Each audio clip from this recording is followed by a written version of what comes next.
Hi, Amy here from Second Breakfast Gardens. It is a gorgeous but a little bit chilly day in December of 2020. I want to talk to you about soil testing. Here's my soil test collection station, and I'll take you through each of these things so you know what's happening. This Rapitest soil kit is something I've been relying on for the past several years, and it has been very helpful. It's a little limited as to what information it can tell you. It only gives you pH and NPK levels, and it's a little subject to interpretation as well. So for a beginner, it can be a little bit hard to figure out where your levels are, but I'll show you what that looks like. And here is all of the collection equipment that I need for that. I went ahead and brought it out now so I can do the dirty part here outside. And in this jar, I'll be making a solution with the soil and the water, and that's going to take some time to settle out before I can draw up some of the water without getting too much of the soil in there. So that'll be, once I shake that up, it'll need about a half an hour to clarify. And for the first time this year, I'm going to do a laboratory test. I've decided to use A L Labs, and they have a full schedule of different soil tests that you're going to do. Since I've never done it before, I've decided to get their S3C test, which is a complete soil profile. It will tell you pH and NPK also, but then it gives you a lot of, there's some traffic noise back here. That's suburban gardening for you.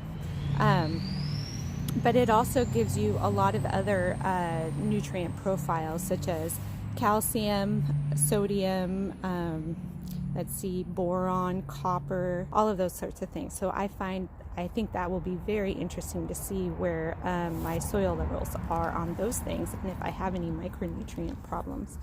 To submit that test, I downloaded and printed their order form.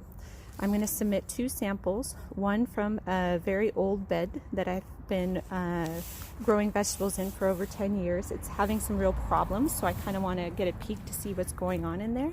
And then another sample from a mix of more of my newer beds that have a similar age and soil profile. To do that, I'm going to use a stainless steel trowel so I don't accidentally contaminate my samples with any kind of metal that might come off a trowel of another variety. And then I'm going to mix the samples in this bowl, except for the for my old bed. And then I need about 2 cups of soil for each sample. And then I'll package those up and send them off. And it takes about 2 weeks to get a reply. Couple other things I want to mention on this form. When you're filling it out, I chose a graphic report for an extra $1. They'll give you some graphs. I'm a visual person, so that appeals to me. I would also like it emailed to me, and that's about it. So, and I requested recommendations in pounds of amendment per square foot. It's going to be a lot more helpful to me than pounds per acre, since I'm dealing with a home garden situation. What I'm really interested in finding out for this time of year in the late fall is the soil pH. Now is a great time to amend the soil to raise or lower the pH depending on what I'm growing. So that's what I would like to learn about today. The other information that I'll gather about the NPK or the results back from the labs about the mineral content and nutrition content in the soil, I won't amend that until closer to springtime, maybe a couple of weeks before I want to plant. A lot of nutrients like nitrogen is highly mobile, meaning it'll wash right out of the soil, and then it just becomes another form of pollution for our storm runoff and for our aquifers and things. So I only want to put those nutrients in the soil when my plants are ready to grab them and use them for growth. For my vegetable gardens, this item is called Super Sweet, and it's a calcium carbonate. And if the soil is a little on the acid side, depending on the recommendations from the lab test, I will spread this. I'll do the math. I'll take you through that part too, and then I'll spread this to raise the pH to be a little bit closer to 6.5 and 7, which is what our garden veggies like. For my blueberries, if it's rebalanced itself to being more towards that 5.5 mark, then I'll add this soil acidifier, which is ammonium sulfate, and that will bring the pH back down to about 4.5 to 5.5 is really where blueberries thrive. If the pH is wrong for any of your crops, they'll be more susceptible to particular kinds of diseases, but mainly it inhibits the nutrients that the plants can uptake. So the pH is really important for making nutrients available to plants. So this is that SBG number 3 bed that's not really doing very well. So to take this sample, I'm going to move away any top dressing or mulch, so that's not part of anything. And then I'm going to go about 6 to 8 inches down, so I'm really hitting that root zone of where the plants uptake their nutrients.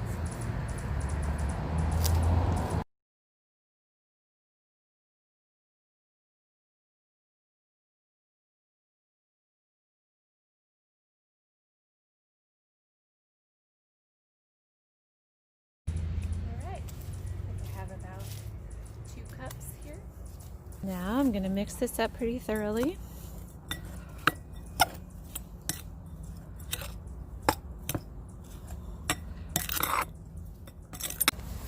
Okay, so let's measure out about 2 cups.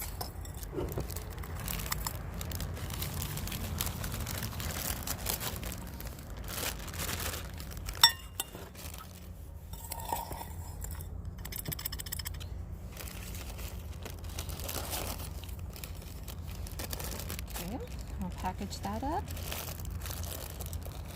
Then I want to take my little jar here, and all we need is about a spoonful to test the pH. A bit more. Okay.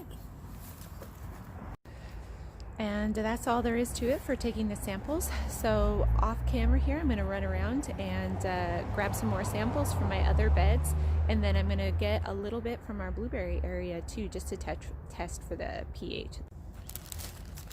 We've got our samples all ready to go to be shipped to the lab. I'll finish filling this out and get that in the mail maybe tomorrow, and then in about 2 weeks I should see a report on what that looks like. I'm really excited about that. There's never-ending things to geek out on in the garden.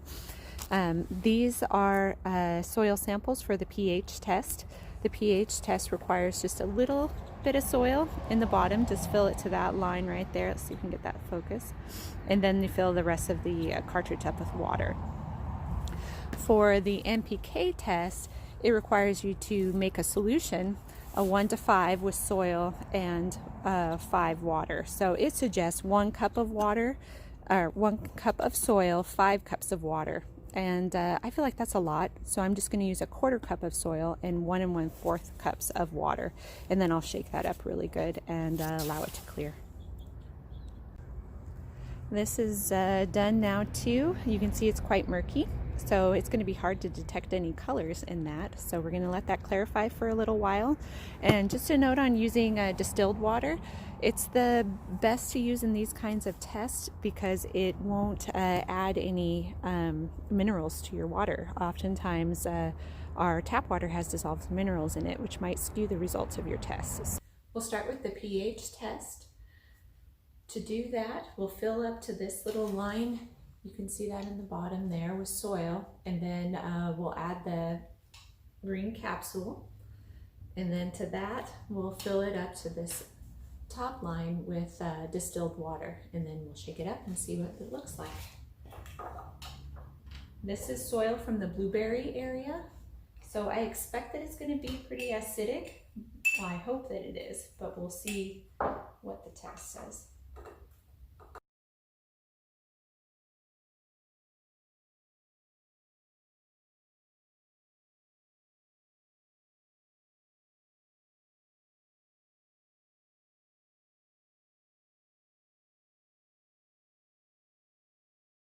It looks to be about 5.5, maybe upwards of 6.0. So that's a little high pH for blueberries.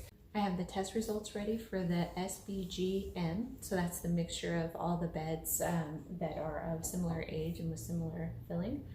And with the Rapitest, it looks more neutral. So we see a little bit more of the green. The litmus paper makes it look like it's maybe on the slightly acidic side, but I'm gonna say it's somewhere between 6.5 and 7 for SBG3. So this was the bed that I was having some struggles with. This is what that looks like. It's still showing, it's a little bit, hasn't settled out great, but it's still showing that it's more on the neutral side. I'm seeing more green tones in there. And the litmus paper is also showing a little bit more acidic like it has on the last two. Another way to test your soil pH is using litmus paper. It's a very classic way to do it. It's been around for a long time. All you do is you pull off a strip of the paper, you dip it into your solution, just the very tip, and then as the water wicks up the paper, you can read and compare the results.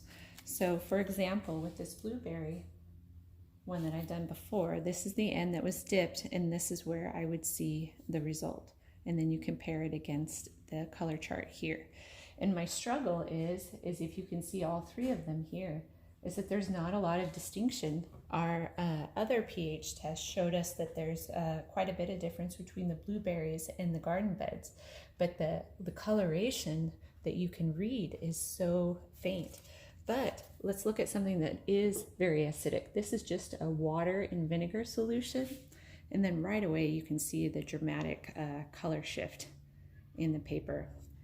So we wait for it to wick up and we can see that it is in fact very alkaline, and it does show a great result. But in our garden area where the changes are more subtle, you don't see as much of a change. And that is baking soda water, so it's definitely more alkaline. So you see a much more extreme response from the litmus paper, whereas in our garden areas, you really don't get that dramatic of a result. So it's not my favorite way to use it, but people who are in the industry and are very good, I'm sure a lot of nurseries do this. It's very inexpensive. There's 100 test strips here, so they can monitor it on much more frequent basis using this, and I'm sure they can get really good at interpreting the results. Let's check out the results from the MPK test. These tests were super easy to perform. If you see on the back here, you take water from your sample that we made earlier today and fill up the test chamber, and then also fill up the comparator chamber. Add the tablet in there, give it a good shake, and then let it settle out. And it's the same for all three tests, the same process. Unfortunately, the water didn't clarify as much as I was hoping, so I think I might save it for tomorrow and repeat the test and see if I can see any difference. So what this looks like to me is nitrogen depleted, which is what one would expect at this time of year. Between the plants using up all the nitrogen and the excessive rain washing it away, I wouldn't expect to find much nitrogen in the soil at this time of year. Phosphorus, it also to me looks depleted, although the comparator chamber didn't clear out. It's interesting that the reagent causes the soil to come out of solution faster, but there's not a lot of color here. It should be more blue. And I do use quite a bit of compost in our garden beds, and that's a good source for phosphorus. So I'm a little surprised that it's as depleted as it is. In the potash test, this didn't come out of solution, so it is really hard to determine any kind of result. I think there's a little tinge of orange at the top, which makes me think there is a little bit of potash in our soil still, but it's really hard to tell from these results.